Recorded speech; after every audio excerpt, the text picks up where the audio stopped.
Assalamualaikum warahmatullahi wabarakatuh. Hai semuanya, perkenalkan kami dari kelompok 23 akan merepresentasikan materi mengenai penyelesaian audit untuk peristiwa kemudian dan evaluasi kelangsungan usaha atau going concern.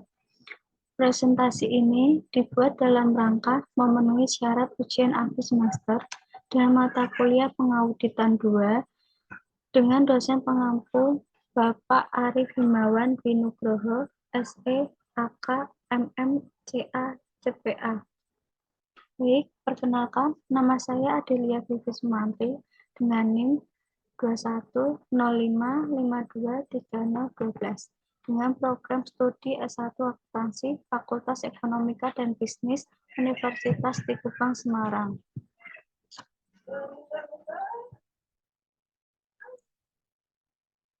Peristiwa kemudian, peristiwa yang terjadi di antara tanggal laporan keuangan dan tanggal laporan auditor, dan fakta yang diketahui oleh auditor setelah tanggal laporan auditor.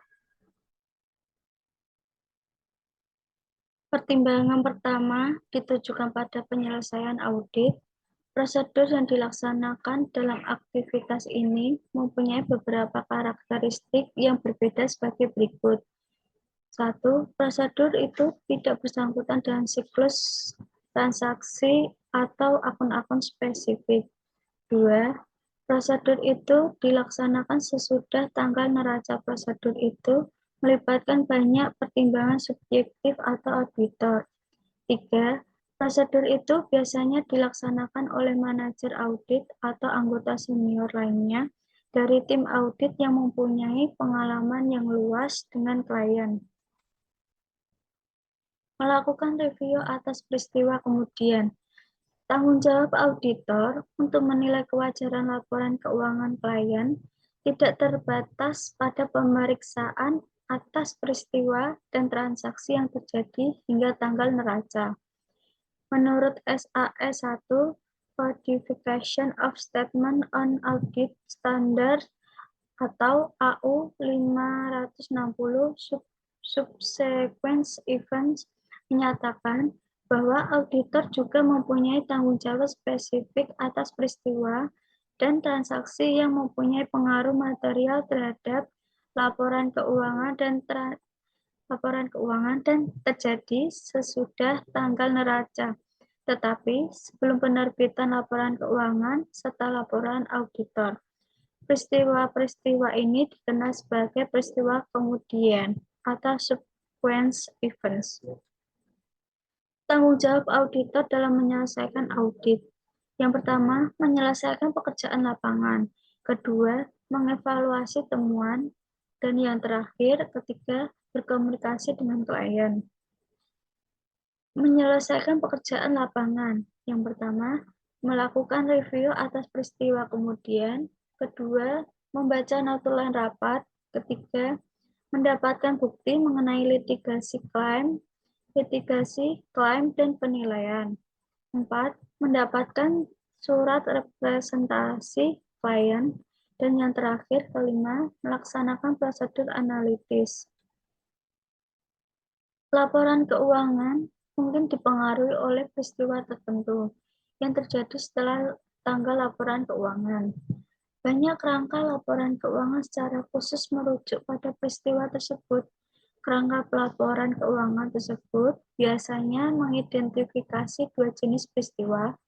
Yang pertama, peristiwa yang menyediakan bukti tentang kondisi yang ada pada tanggal laporan keuangan. Dan yang kedua, peristiwa yang menyediakan bukti tentang kondisi yang terjadi setelah tanggal laporan keuangan.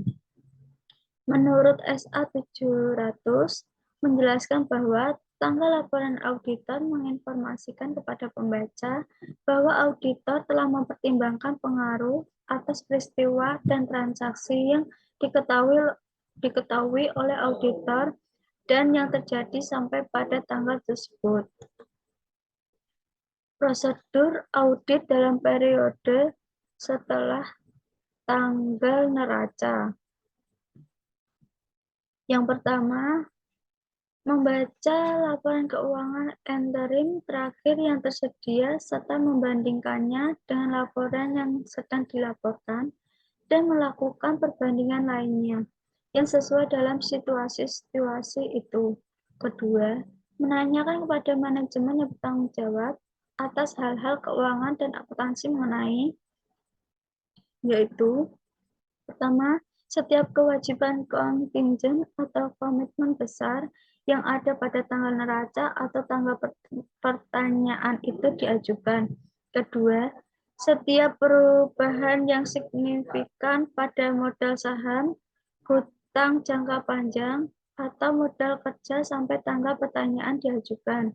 Ketiga, status saat ini dari pos-pos yang sebelumnya dipertanggungjawabkan atas dasar data sementara, pendahuluan, atau tidak konklusif.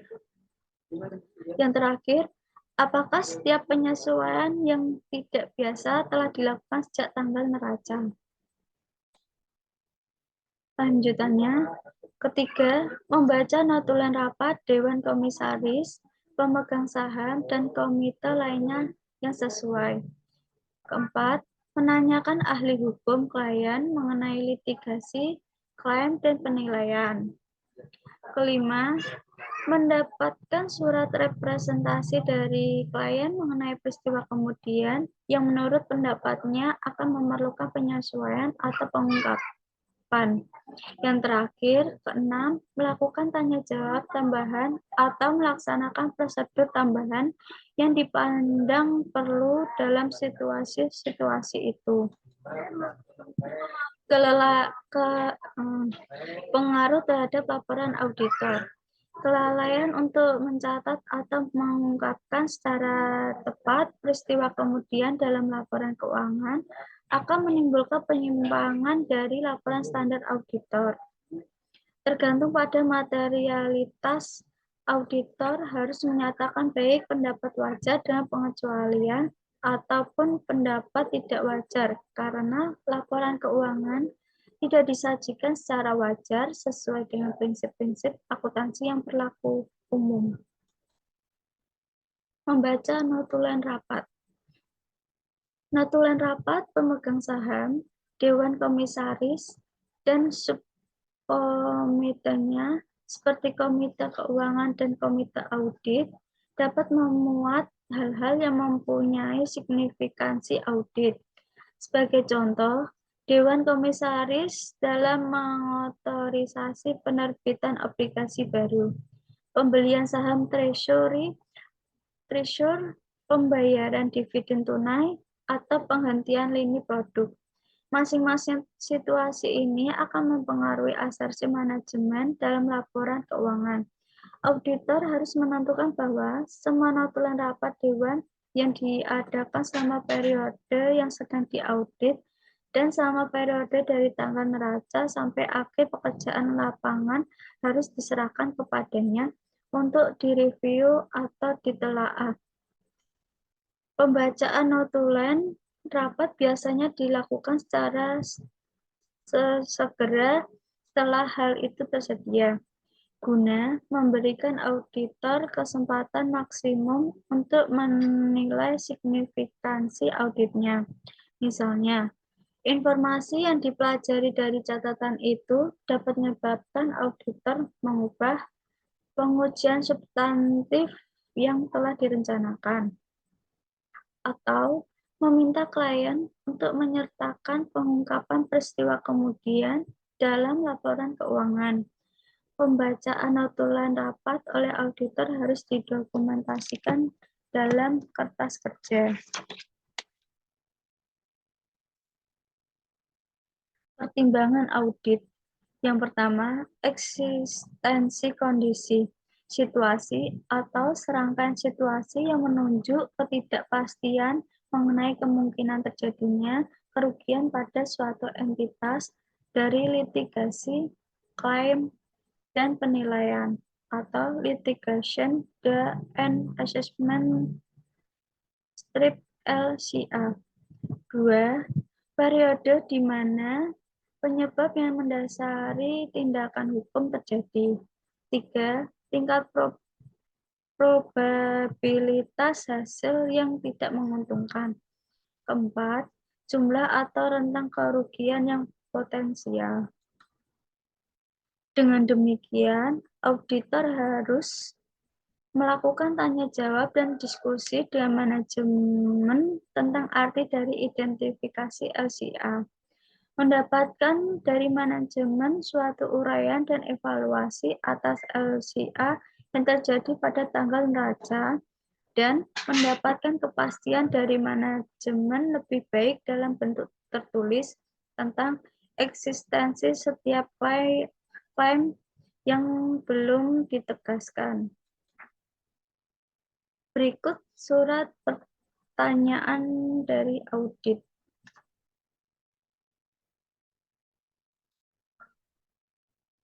Materi selanjutnya, mendapatkan surat representasi klien.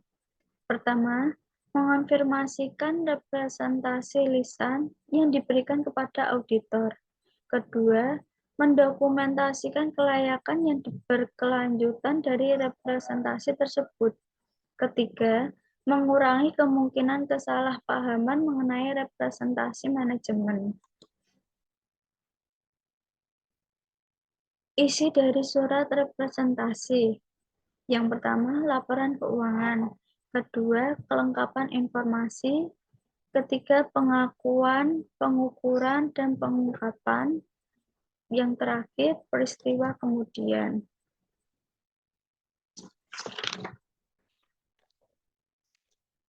Sebagai contoh, sesuai dengan tanggung jawab manajemen atas laporan keuangan, manajemen harus mengetahui bahwa mereka bertanggung jawab menyesuaikan laporan keuangan atas setiap salah saji material yang dideteksi oleh auditor dan setiap salah saji yang belum dikoreksi yang telah dikumpulkan oleh auditor selama penugasan masa berjalan adalah tidak material, baik secara individual maupun agregat terhadap laporan keuangan secara keseluruhan.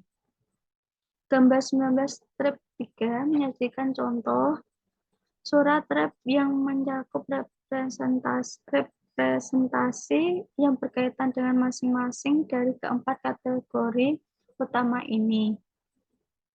Surat rep harus disiapkan oleh masing-masing dari keempat kategori utama ini. Surat rep harus disiapkan oleh bagian administrasi klien, dialamatkan kepada auditor, dan diberi tanggal pada tanggal laporan auditor. Dalam banyak audit, auditor akan membuat naskah representasi, tetapi manajemen harus mengetahui tanggung jawab atas representasi yang penting ini dengan membahas hal-hal tersebut bersama auditor dan menandatangani surat itu. Berikut surat representasi klien.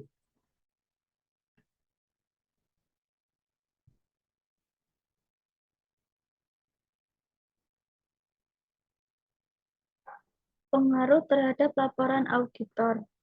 Apabila auditor menerima surat rep dan ia mampu mendukung representasi manajemen, maka suatu laporan audit standar dapat dikeluarkan. Akan tetapi, ada keterbatasan pada lingkup audit jika auditor tidak dapat memperoleh surat rep atau mendukung representasi manajemen yang bersifat material bagi laporan keuangan dengan prosedur audit lainnya.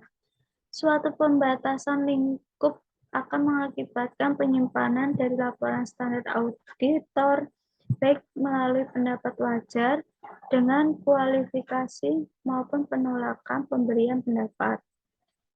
Penolakan manajemen untuk memberikan representasi tertulis mungkin cukup, menurut pertimbangan auditor, untuk membuat auditor menarik diri dari penugasan. Melaksanakan prosedur analitis. Dalam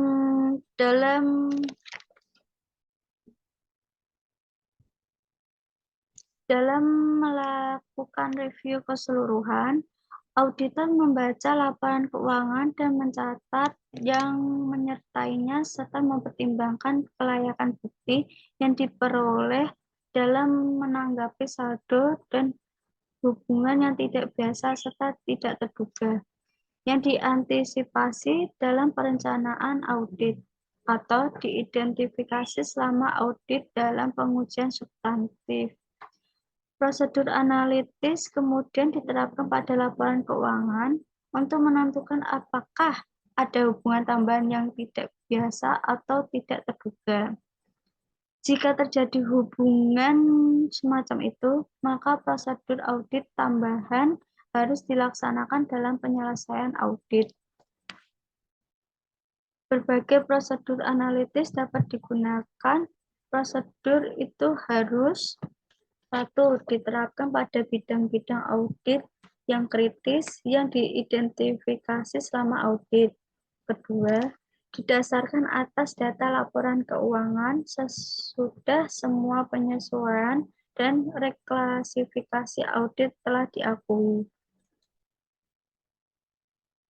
Dalam melakukan review keseluruhan atas kewajaran penyajian laporan keuangan, data perusahaan dapat dibandingkan dengan hasil yang diharapkan entitas berdasarkan dinamika bisnis yang mendasarinya. Data yang tersedia mengenai kinerja industri dan data non-keuangan yang relevan seperti unit yang diproduksi atau dijual serta jumlah karyawan. Jumlah review keseluruhan biasanya akan membandingkan kinerja keuangan entitas yang dilaporkan dengan sasaran strategisnya atas pendapatan, pelanggan, dan pangsa pasar atas efisiensi dari proses inti, serta kesesuaian ukuran non-keuangan dengan gambaran keseluruhan yang dilaporkan dalam laporan keuangan.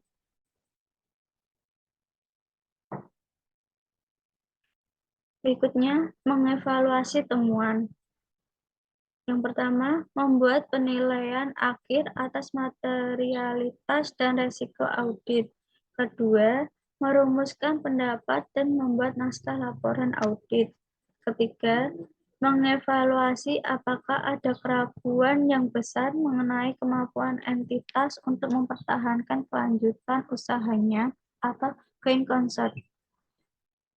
Keempat, melakukan review teknis atas laporan keuangan. Kelima, melakukan review akhir atas kertas kerja. Materi selanjutnya, membuat penilaian akhir atas materialitas dan resiko audit. Yang pertama, salah saji yang belum dikoreksi dan yang secara spesifik diidentifikasi melalui pengujian substantif atas rincian transaksi dan saldo atau dikenal sebagai salah saji yang diketahui. Kedua, proyeksi salah saji yang belum dikoreksi yang diestimasi melalui teknik sampling audit. Yang terakhir, estimasi salah saji yang dideteksi melalui prosedur analitis dikuantifikasi oleh prosedur audit lainnya.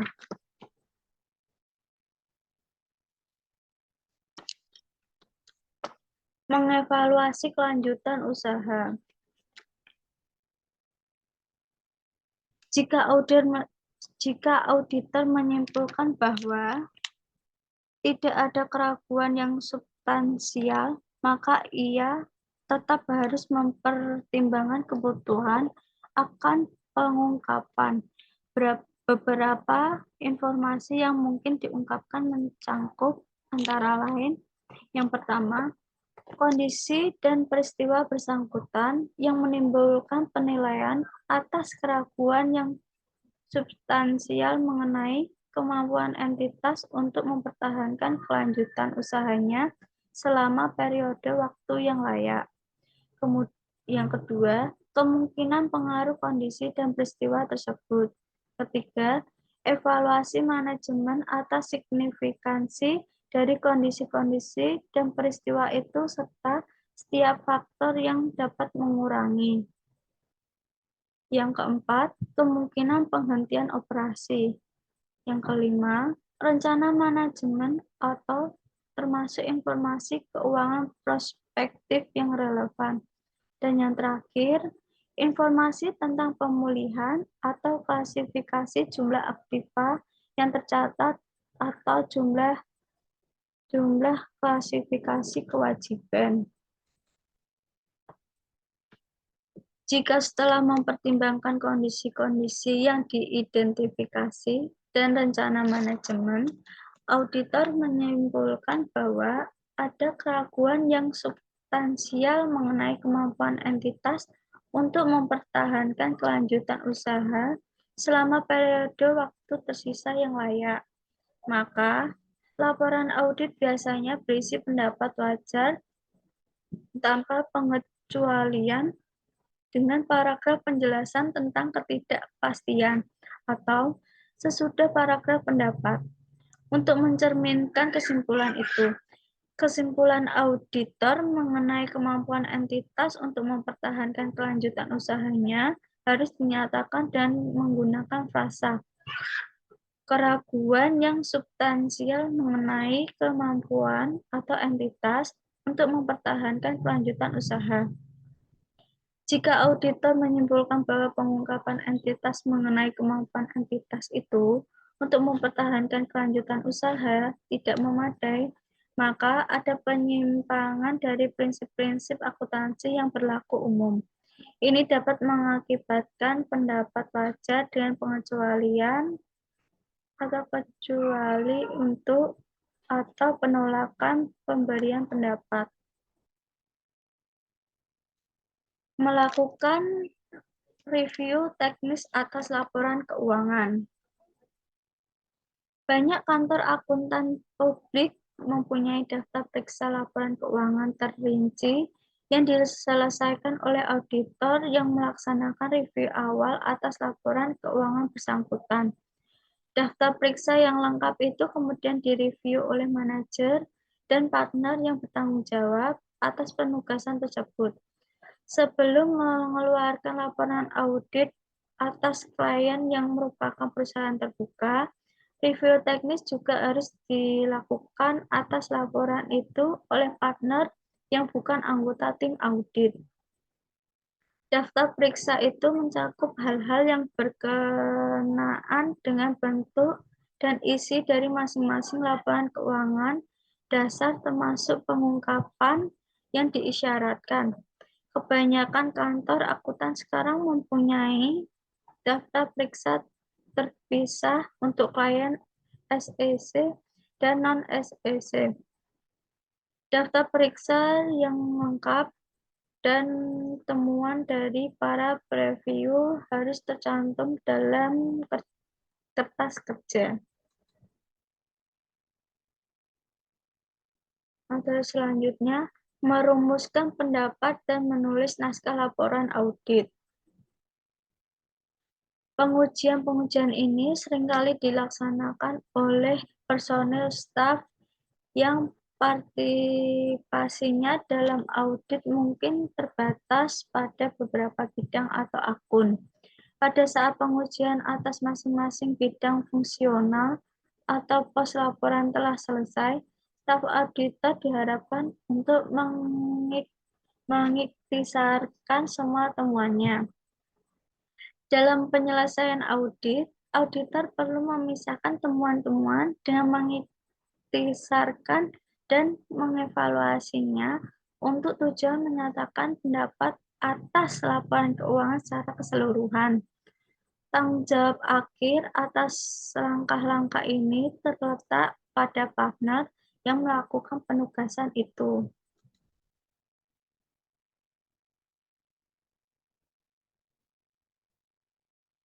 Dalam beberapa kasus, manajer audit dapat mengambil keputusan awal yang kemudian akan direview dengan cermat oleh partner.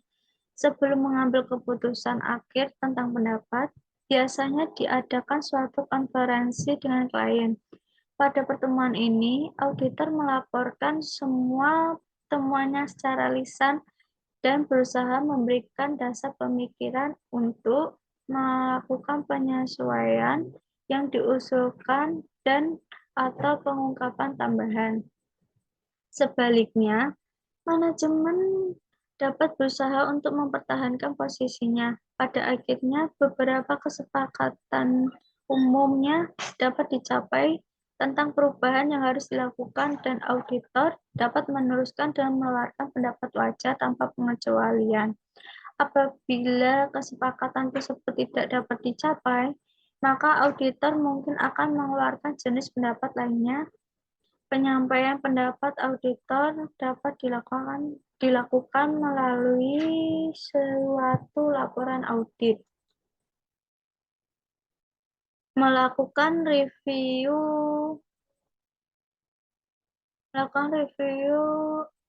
akhir atas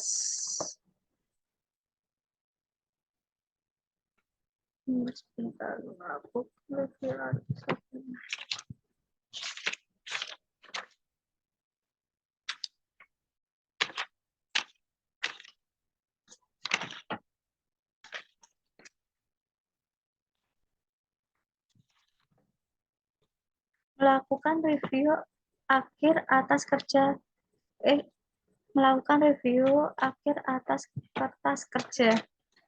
Review ini dilakukan untuk mengevaluasi pekerjaan yang dilakukan, bukti yang diperoleh, dan kesimpulan yang dibuat oleh penyusun kertas kerja. Review tambahan atas kertas kerja dapat dilakukan pada akhir pekerjaan lapangan oleh anggota tim audit. Tingkatan review yang dapat dilakukan dalam penyelesaian audit ditunjukkan dalam tabel berikut. Bagian review, manajer, sifat review, manajer, mereview kertas kerja yang disiapkan oleh auditor senior dan review beberapa atau semua kertas kerja yang direview oleh auditor senior.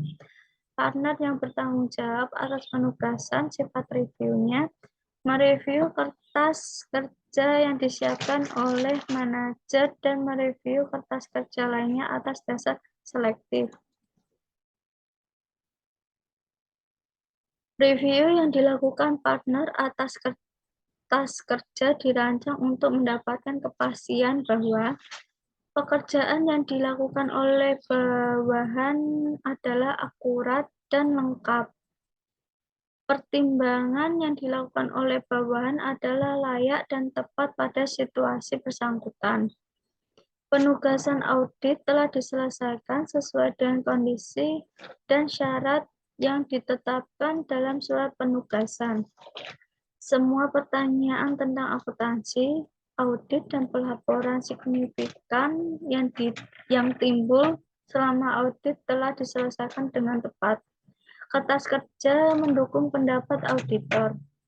Yang terakhir, GAAS dan kebijakan serta prosedur pengendalian mutu kantor akuntan telah dipenuhi. Daftar periksa terinci yang mencakup hal-hal di atas biasanya digunakan dalam melaksanakan review kertas kerja. Beberapa kantor akuntan mewajibkan suatu review independen atau dingin atau kedua atas kertas kerja oleh seorang partner yang tidak berpartisipasi dalam audit. Review tersebut diharuskan dalam audit atas perusahaan yang terdapat pada SEC. Dasar pemikiran untuk melakukan review oleh partner kedua didasarkan pada objektivitas preview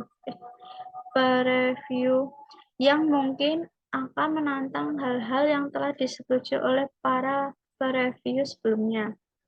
Jadi, review itu dapat memberikan kepastian tambahan bahwa semua GAAS telah dipenuhi dalam penugasan tersebut.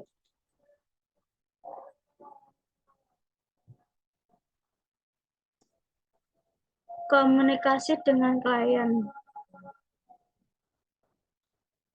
Komunikasi antara auditor dengan klien pada penutupan audit melibatkan komite audit dan manajemen. Komunikasi dengan komite audit membicarakan hal-hal berkenaan dengan 1. Pengendalian internal klien dan yang kedua, pelaksanaan audit. Sementara komunikasi dengan manajemen dilakukan melalui surat manajemen.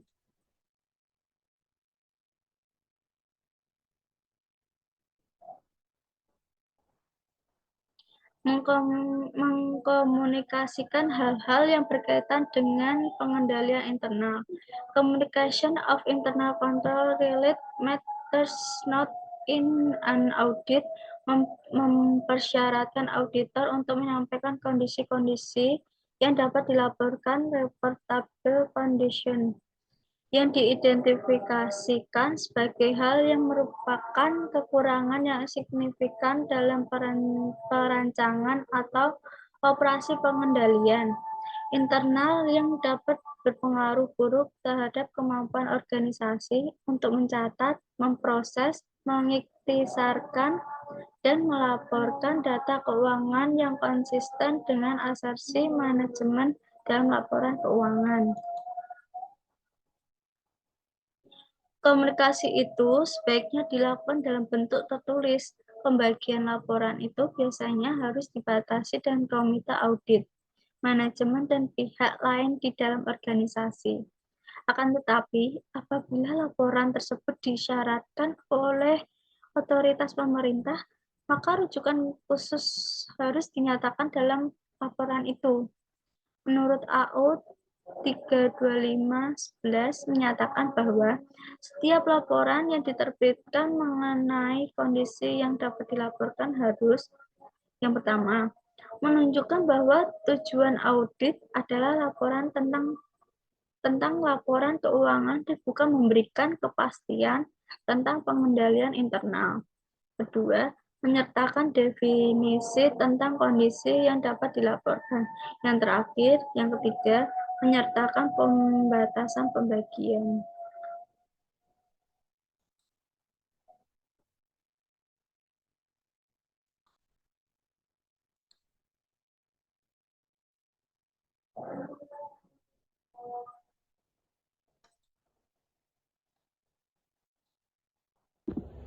Saya Ailsa Intan akan melanjutkan presentasi dari kawan saya dari kelompok 23.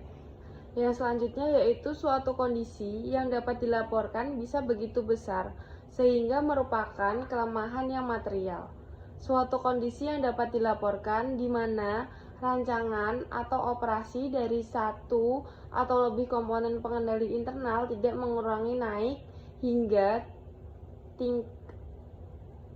tingkat yang relatif rendah, sehingga salah saji yang disebabkan oleh kekeliruan atau kecurangan dalam jumlah yang material dalam kaitannya dengan laporan keuangan yang sedang diaudit mungkin terjadi dan tidak terdeteksi pada periode yang tepat waktu oleh karyawan ketika melaksanakan kegiatan normal dari fungsi yang telah dibebankan kepadanya. Selanjutnya yaitu mengkomunikasikan hal yang berkenaan dengan pelaksanaan audit. Yang pertama, tanggung jawab auditor menurut GAAS termasuk kepastian yang diberikan oleh suatu audit bahwa laporan keuangan telah bebas dari salah saji yang material. Konsep materialitas yang digunakan dalam audit dan jenis pengauditan yang dilaksanakan. Yang selanjutnya kedua yaitu kebijakan akuntansi yang signifikan seperti seleksi awal dan perubahan kebijakan manajemen. Metode akuntansi yang digunakan untuk transaksi signifikan yang tidak biasa dan pengaruh kebijakan terhadap bidang-bidang yang kurang memiliki pedoman atau konsensus berwenang. Yang ketiga yaitu pertimbangan auditor tentang mutu prinsip akuntansi entitas.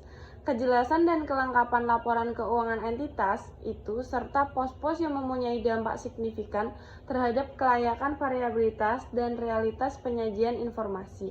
Akuntansi juga harus dimasukkan dalam laporan keuangan. Selanjutnya yaitu keempat, pertimbangan manajemen dan estimasi akuntansi mencakup dasar untuk pertimbangan dan proses membuat estimasi akuntansi. Penyesuaian audit yang signifikan yang secara tersendiri atau secara agregat mempunyai pengaruh penting terhadap proses pelaporan keuangan entitas itu. Ketidaksepakatan dengan manajemen yang signifikan mengenai laporan keuangan atau laporan auditor dan ketidaksepakatan berkenaan dengan penerapan prinsip akuntansi.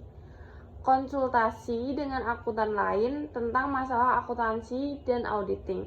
Selanjutnya yaitu masalah penting yang dibahas dengan manajemen sebelum penarikan diri, termasuk yang bersangkutan dengan prinsip akuntansi dan standar auditing. Selanjutnya, kesulitan yang dihadapi dalam pelaksanaan audit seperti penangguhan yang tidak semestinya oleh manajemen tentang izin pelaksanaan audit. Selanjutnya yaitu menyiapkan surat manajemen. Hal-hal yang relevan dengan surat manajemen harus dicatat pada kertas kerja audit ketika audit sedang berlangsung untuk memastikan bahwa hal itu tidak akan terlupakan. Berikutnya, kertas kerja audit harus memberikan dokumentasi yang memadai tentang komentar surat manajemen. Dokumen semacam itu akan berguna dalam setiap pembahasan dengan manajemen tentang komentar yang harus diberikan. Surat manajemen harus disiapkan secara cermat, disusun dengan rapi, dan ditulis dengan nada membangun. Penerbitan surat tersebut dengan secara akan menciptakan suatu kesan yang menguntungkan dan dapat mendorong tanggapan cepat serta positif dari manajemen. Selanjutnya yaitu surat manajemen dapat mencakup komentar tentang yang pertama, hal-hal yang berkaitan dengan pengendalian internal yang tidak dipertimbangkan sebagai kondisi yang dilaporkan. Yang kedua yaitu rekomendasi mengenai pengelolaan sumber daya dan jasa bernilai tambah yang tercatat selama audit. Yang ketiga yaitu hal-hal yang bersangkutan dengan pajak. Selanjutnya yaitu tanggung jawab setelah audit. Bagian ini akan membahas tanggung jawab auditor setelah penyelesaian pekerjaan lapangan, tanggung jawab setelah audit atau post-audit responsibility. Mencakup pertimbangan atas yang pertama, peristiwa kemudian yang terjadi antara tanggal dan penerbitan laporan auditor. Selanjutnya yang kedua yaitu penemuan fakta yang ada, dan yang terakhir yaitu penemuan prosedur yang dihilangkan. Peristiwa kemudian antara tanggal dan penerbitan laporan.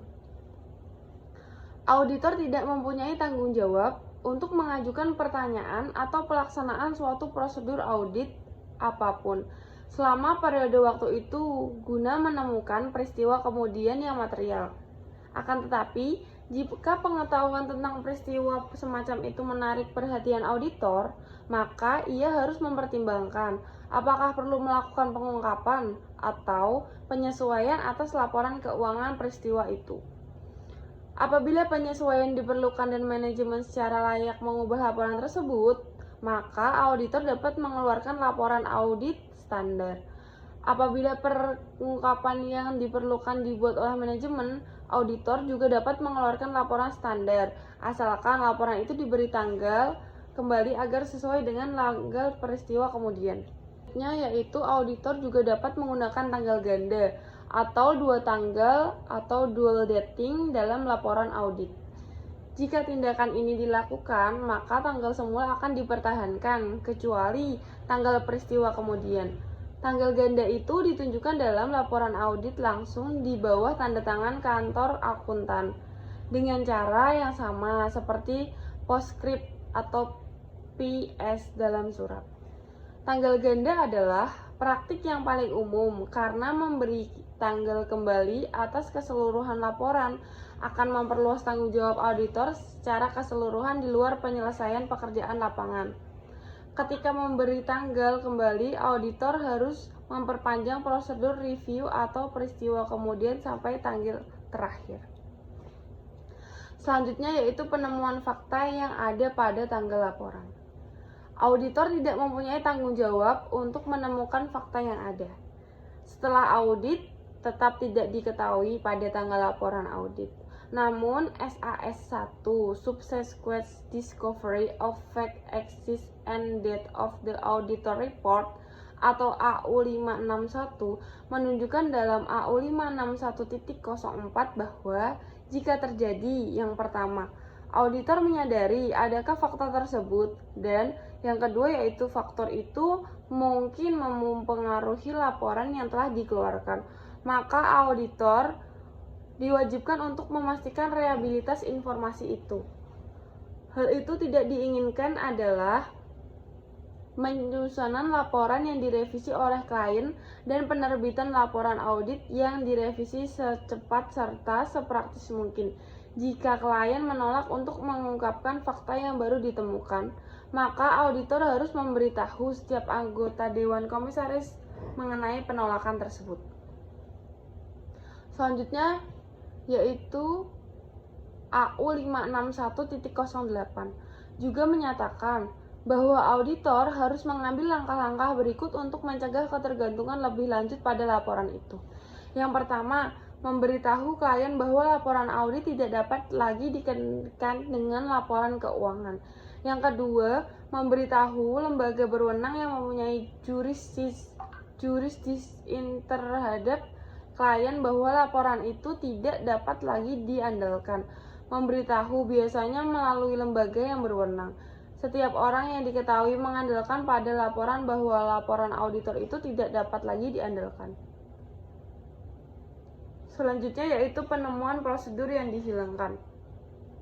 Ketika menemukan suatu prosedur yang telah dihilangkan, auditor harus menilai kepentingan hal yang bagi kemampuannya saat ini untuk mendukung pendapat yang dinyatakan atas laporan keuangan, suatu review atas kertas kerja, dan reevaluasi atas keseluruhan lingkup audit.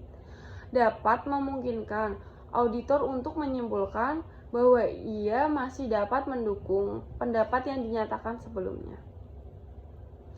Apabila dasar yang memuaskan untuk menyatakan suatu pendapat telah diproses dan bukti-bukti mendukung pendapat yang dinyatakan, maka auditor tidak mempunyai tanggung jawab lagi. Akan tetapi, jika pelaksanaan prosedur yang dihilangkan itu mengungkapkan fakta-fakta yang ada pada tanggal laporan, sehingga akan mengubah pendapat yang telah dinyatakan sebelumnya, maka auditor harus mengikuti prosedur pemberitahuan yang diuraikan dalam paragraf terakhir dan bagian terdahulu untuk mencegah ketergantungan selanjutnya atas laporan-laporan bersangkutan. Selanjutnya, jika auditor tidak dapat melaksanakan prosedur alternatif atau yang dihilangkan, maka ia dapat berkonsultasi dengan pengacara untuk menentukan tindakan yang tepat. Rangkumannya yaitu, bab ini menguraikan beberapa tanggung jawab utama auditor dalam menyelesaikan audit atas laporan keuangan. Langkah-langkah yang dilaksanakan dalam penyelesaian pekerjaan lapangan mencakup review atas peristiwa kemudian, membaca notulen rapat, mendapatkan bukti mengenai litigasi klaim, penilaian, mendapatkan surat representasi klien, serta melaksanakan prosedur analitis. Langkah-langkah yang terlibat dalam mengevaluasi temuan auditor mencakup membuat penilaian atas akhir materialitas dan risiko audit, mengevaluasi keraguan yang substansial mengenai kelanjutan utama, melakukan review teknis atas laporan keuangan, merumuskan suatu pendapat dan menulis naskah laporan audit, serta melakukan review akhir atas kertas kerja. Yang terakhir yaitu auditor mempunyai tanggung jawab tertentu setelah audit berkaitan dengan peristiwa kemudian yang terjadi antara tanggal laporan audit dan penerbitannya, penemuan selanjutnya atas fakta yang ada pada tanggal laporan, dan penemuan selanjutnya atas prosedur yang dihilangkan.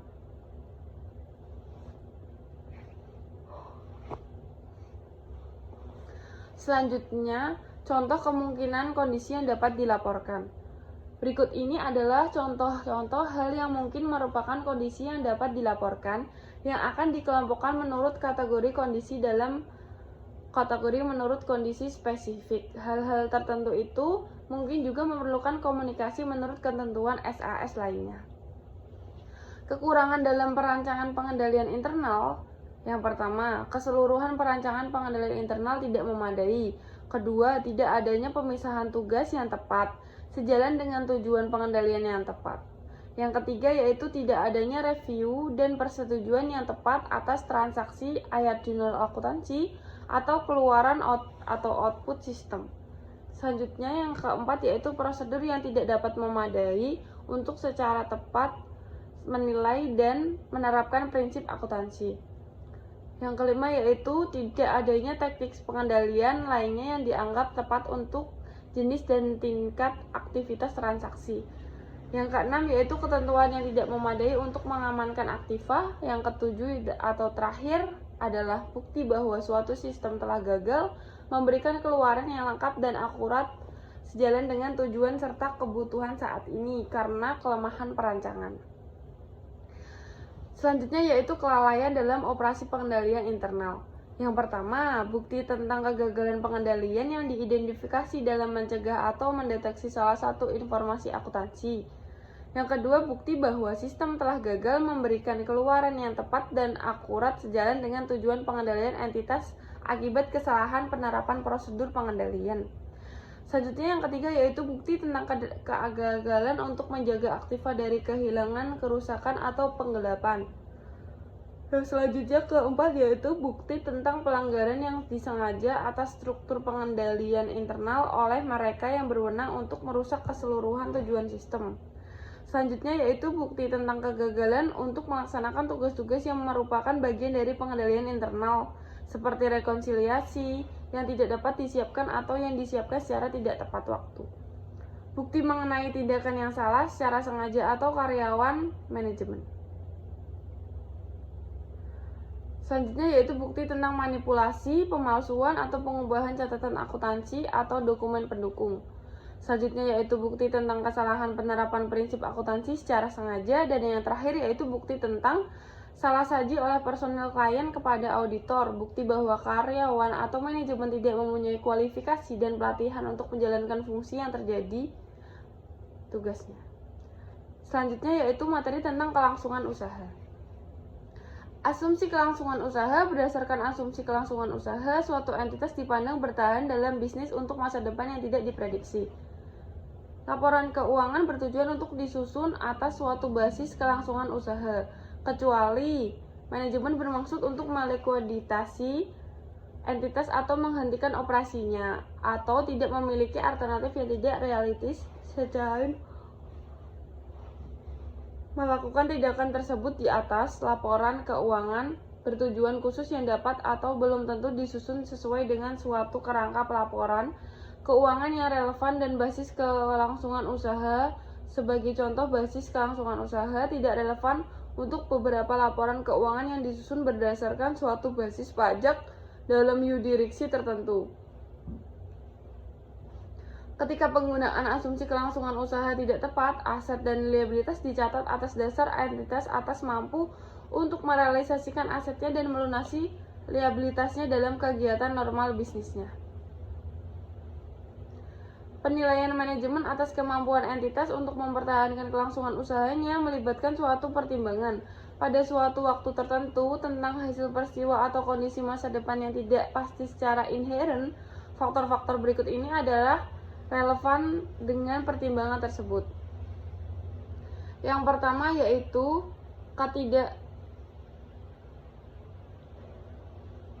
ketidakpastian yang terkait dengan hasil suatu peristiwa atau kondisi meningkatkan secara signifikan yang terjadi. Untuk alasan tersebut, kebanyakan kerangka pelaporan keuangan yang mencantum secara eksplisit adanya keharusan suatu penilaian oleh manajemen yang menyebutkan periode kapan manajemen diharuskan untuk mempertimbangkan informasi yang tersedia, ukuran dan kompleksitas entitas, sifat dan bisnisnya, serta tingkat keterpengaruhannya oleh faktor internal mempengaruhi pertimbangan tentang hasil peristiwa atau kondisi. Setiap pertimbangan tentang masa depan didasarkan atas informasi yang tersedia ketika pertimbangan dilakukan. Peristiwa setelah tanggal pelaporan dapat menghasilkan keluaran yang tidak konsisten dengan pertimbangan yang wajar ketika pertimbangan tersebut dilakukan. Yang selanjutnya yaitu prosedur penilaian resiko dan aktivitas terkait. Yang A, jika penilaian tersebut telah dilakukan, maka auditor harus mendiskusikan penilaian tersebut dengan manajemen dan menentukan apakah manajemen telah mengidentifikasi peristiwa atau kondisi yang baik secara individual maupun secara kolektif dapat menyebabkan keraguan signifikan atas kemampuan entitas dalam mempertahankan kelangsungan usahanya Dan jika demikian, rencana manajemen untuk menghadapinya, atau B. Jika penilaian tersebut belum dilakukan, maka auditor harus mendiskusikan dengan manajemen basis penggunaan asumsi kelangsungan usaha yang dimaksudkan dan meminta keterangan kepada manajemen apakah terdapat peristiwa atau kondisi yang baik secara individual atau secara kolektif dapat menyebabkan keraguan signifikan atas kemampuan entitas untuk mempertahankan kelangsungan usahanya. Prosedur audit tambahan ketika peristiwa atau kondisi teridentifikasi. A. Jika manajemen belum melakukan suatu penilaian atas kemampuan entitas untuk mempertahankan kelangsungan usahanya, maka auditor meminta manajemen untuk melakukan penilaian tersebut. B. Mengevaluasi rencana manajemen atas tindakan di masa depan yang berkaitan dengan penilaian kelangsungan usaha entitas. Apakah hasil rencana tersebut kemungkinan memperbaiki situasi dan apakah rencana manajemen layak dilaksanakan sesuai dengan kondisi. Selanjutnya yang C, jika entitas telah membuat suatu perkiraan arus kas dan analisis atas perakiraan tersebut merupakan suatu faktor yang signifikan dan mempertimbangkan hasil masa depan dari peristiwa atau kondisi dalam mengevaluasi rencana manajemen atas tindakan di masa depan, maka auditor yang pertama mengevaluasi keandalan data yang melandasi penyusunan perakiraan tersebut dan menentukan apakah terdapat dukungan yang cukup untuk asumsi yang melandasi perakiraan tersebut. Yang D. Mempertimbangkan apakah setiap fakta atau informasi tambahan telah tersedia sejak tanggal yang dilakukan perkiraan tersebut oleh manajemen. Selanjutnya yang E. Meminta representasi tertulis dari manajemen dan jika relevan, pihak yang bertanggung jawab atas kelola tentang rencana mereka untuk tindakan di masa depan dan kelayakan rencana tersebut. Berdasarkan bukti audit yang diperoleh, auditor harus menyimpulkan apakah menurut pertimbangan auditor terdapat suatu ketidakpastian material yang terkait dengan peristiwa atau kondisi yang baik secara individual maupun kolektif dapat menyebabkan keraguan signifikan atas kemampuan entitas dalam mempertahankan kelangsungan usahanya. Suatu ketidakpastian material terjadi ketika signifikasi dampak potensialnya dan memungkinkan terjadinya adalah demikian rupa yang menurut pertimbangan auditor, pengungkapan yang tepat atas sifat dan implikasi ketidakpastian tersebut diperlukan untuk yang pertama dalam hal rangka penyajian laporan keuangan wajar penyajian yang wajar atas laporan keuangan, atau yang kedua dalam hal kepatuhan laporan keuangan tidak menyesatkan. Selanjutnya yaitu penggunaan asumsi kelangsungan usaha sudah tepat tetapi terdapat suatu ketidakpastian material. Yang pertama yaitu menjelaskan searah memadai peristiwa atau kondisi utama yang dapat menyebabkan keraguan signifikan atas kemampuan entitas untuk mempertahankan kelangsungan usahanya dan rencana manajemen untuk menghadapi peristiwa atau kondisi tersebut. Dan yang kedua yaitu mengungkapkan secara jelas bahwa terdapat ketidakpastian material yang terkait dengan peristiwa atau kondisi yang dapat menyebabkan keraguan signifikan atas kemampuan entitas untuk mempertahankan kelangsungan usahanya. Dan oleh karena itu, entitas tersebut kemungkinan tidak mampu untuk merealisasikan aset dan melunasi liabilitasnya dalam keadaan bisnis normal. Selanjutnya, jika pengungkapan yang memadai dicantumkan dalam laporan keuangan, maka auditor harus menyatakan suatu opini tanpa modifikasi dan mencantumkan suatu paragraf penekanan suatu hal dalam laporan auditor.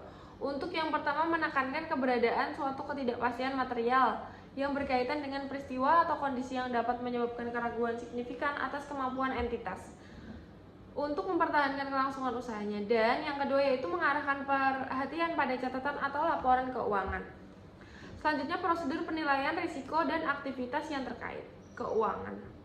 Yang pertama, posisi liabilitas bersih atau liabilitas lancar bersih. Yang kedua, pinjaman dengan waktu pengembalian tetap mendekati jatuh temponya tanpa prospek yang alitis atas pembaharuan atau pelunasan atau pengandalan yang berlebihan pada pinjaman jangka pendek untuk menandai aset jangka panjang.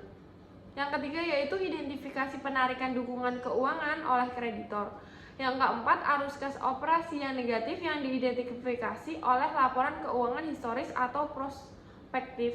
Yang kelima, laporan keuangan utama yang buruk. Dan yang keenam yaitu kerugian operasi yang substansial atau penurunan signifikan dalam nilai aset yang digunakan untuk menghasilkan arus kas. Selanjutnya yang ketujuh, dividen yang sudah lama terhutang atau yang tidak berkelanjutan. Selanjutnya yang kedelapan, ketidakmampuan untuk melunasi kreditur pada tanggal jatuh tempo. Ketidakmampuan untuk memenuhi persyaratan pinjaman.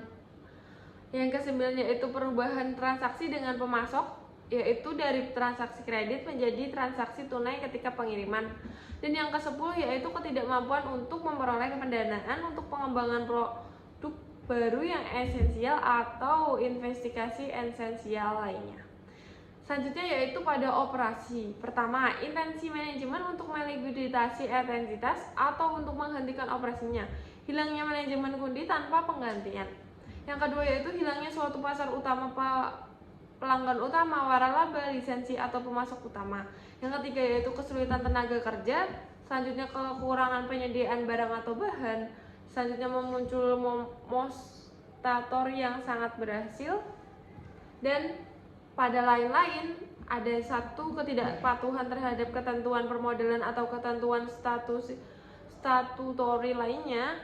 Kedua, perkara hukum yang terhadap entitas yang jika berhasil dapat mengakibatkan tuntutan kepada entitas yang kemungkinan dapat dipenuhi oleh entitas. Yang ketiga yaitu perubahan dalam peraturan atau kebijakan pemerintah yang diperkirakan akan memberikan dampak buruk bagi entitas. Keempat yaitu kerusakan aset yang diakibatkan oleh bencana alam yang tidak diasuransikan atau kurang diasuransikan. Prosedur audit tambahan ketika peristiwa atau kondisi teridentifikasi. Yang pertama yaitu menganalisis dan membahas arus kas, laba, perakiraan relevan lainnya dan dengan manajemen. Kedua yaitu menganalisis dan membahas laporan keuangan terakhir entitas yang tersedia.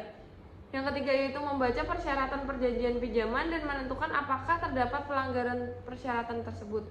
Yang kelima yaitu membaca risalah rapat pemegang saham, pihak yang bertanggung jawab atas tata kelola, dan komite-komite yang relevan untuk mengetahui adanya kesulitan pendanaan. Selanjutnya yaitu menanyakan penasihat hukum entitas tentang keberadaan litigasi dan klaim serta kewajaran penilaian oleh manajemen tentang hasil dan estimasi dampak keuangan dari litigasi dan klaim tersebut. Sebagai penutup, saya ingin mengutip pernyataan dari Walt Disney. Ia mengatakan, semua impian pasti bisa Anda wujudkan jika Anda memiliki keberanian untuk mengejar mereka. Maka, artinya yaitu jika Anda punya impian, maka genggam impian tersebut dan yakini dan kejar. Percayalah bahwa impian Anda pasti Anda wujudkan.